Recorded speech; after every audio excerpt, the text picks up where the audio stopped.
নমস্কাৰ M3 ৱাৰ্ড্ৰপৰ পৰা মই মামনে আপোনালোকক পুনৰবাৰ স্বাগতম জনাইছোঁ আৰু আজি আপোনালোকলৈ লৈ আহিছোঁ কেইখনমান ছিংগল চাদৰ খুবেই ধুনীয়া আপোনালোকে ঘৰত পূজা পাৰ্বণ হ'লে বা মন্দিৰলৈ গ'লে বা নামঘৰলৈ গ'লে পিন্ধিবলৈ খুবেই ভাল পাব আৰু আনক গিফ্ট দিবও পাৰিব। ঠিক আহক দেৰি নকৰোঁ চাদৰকেইখন আপোনালোকক দেখুৱাম। দেখিছে ইমানখিনি 10 পিচ আছে চাদৰ, কালাৰ কিন্তু 5টা, এটা কালাৰৰ দুখনকৈ আছে আৰু ফুলৰ ফুলটো একেই। গতিকে আপোনালোকে ছিংগলকৈও ল'ব পাৰিব, হ'লচেল কৰি বেছিকৈও ল'ব পাৰিব। আগতীয়াকৈ জনাই দিছোঁ। এতিয়া হওক আপোনালোকক দেখুৱাওঁ। প্ৰথমে মই মেলি নেদেখাওঁ বাৰু এনেকৈ দেখাই দিছোঁ। এইটো এটা কালাৰ দেখিছে, এইটো ভায়লেট কালাৰ, ছাইডটো ভায়লেট কালাৰ আৰু ভিতৰত এয়া মাল্টি কালাৰ আছে। 3টা কালাৰৰ ফুল আছে, ভায়লেট, য়েলো, গ্ৰীণ, এনেকুৱা। এইটো কালাৰৰ 2টা আছে। এইটো অৰেঞ্জ, ছাইড পাৰিটো অৰেঞ্জ আৰু ভিতৰত এয়া বেলেগ বেলেগ কালাৰৰ ফুল আছে। 3টা কালাৰৰ ফুল আছে। অৰেঞ্জৰ 2টা আছে। এয়া এখন অৰেঞ্জ, এইটো মেৰুণ হয়।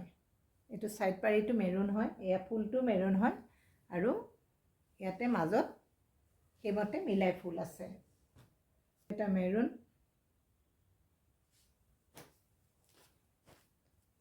ভায়লেটটো এবাৰ দেখাইছোঁ এটা পিচ, আৰু এইফালে আছে ব্লু,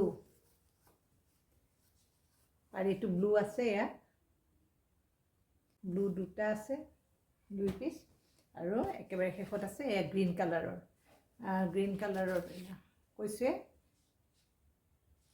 এতিয়া মই আপোনালোকক এখন মেলি দেখাওঁ, কাৰণ ফুলটো যিহেতু একেই, কালাৰকেইটা অকণমান বেলেগ বেলেগ, ছাইড পাৰি কালাৰটো বেলেগ আৰু এইখিনি বেলেগ।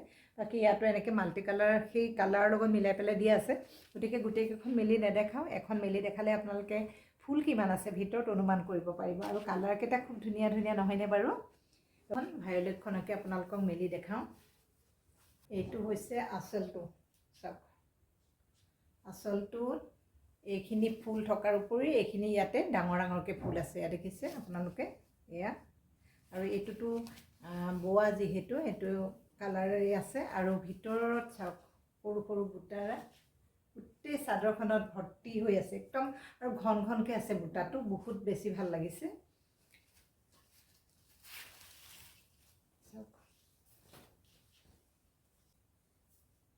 দেখিছে, যিকোনো অকেজনত পিন্ধিব পৰা যাব। দেখিছে চাওক, খুব ধুনীয়া। আৰু আঁচলটো চাওক না, কিমান ধুনীয়া। যদি আপোনালোকে ছিংগল পিচ লয় তেতিয়াহ'লে ইয়াৰ প্ৰাইচটো হ'ব 470, আৰু যদি আপোনালোকে হ'লচেলত বেছিকৈ ল'ব পাৰে, মিনিমাম 5খন যদি হয় তেতিয়াহ'লে দামটো অলপ কম হ'ব। গম পাইছে আপোনালোকে। কিন্তু এনেই ছিংগল প্ৰাইচ হ'ব 470 ৰুপিজ। যদি লাগে আপোনালোকে কণ্টেক্ট কৰিব মোক আৰু মেছেজ কৰিব। Thank U.